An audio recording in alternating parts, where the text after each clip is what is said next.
शुष्क लब आँखें पथरा गई हैं, शुष्क लब आँखें पथरा गई हैं। धड़कनों का भरोसा नहीं है, जिंदगी मौत से लड़ रही है। दुख उठाने के काबिल नहीं हूँ, डमरू वाले बुला लो हमें भी, द्वार आने के काबिल नहीं हूँ।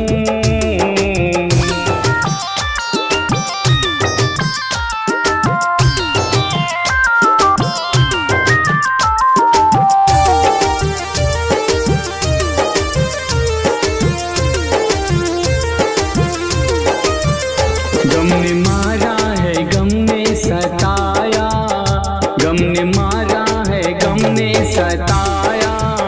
गम से दुनिया परेशान हुई है, गम से तेरा विजय दब चुका है। गम उठाने के काबिल नहीं हूँ, डमरू वाले बुला लो हमें भी, द्वार आने के काबिल नहीं हूँ। मैं गुनहगार हूँ, माफ कर दो, सर उठाने के काबिल नहीं हूँ, डमरू वाले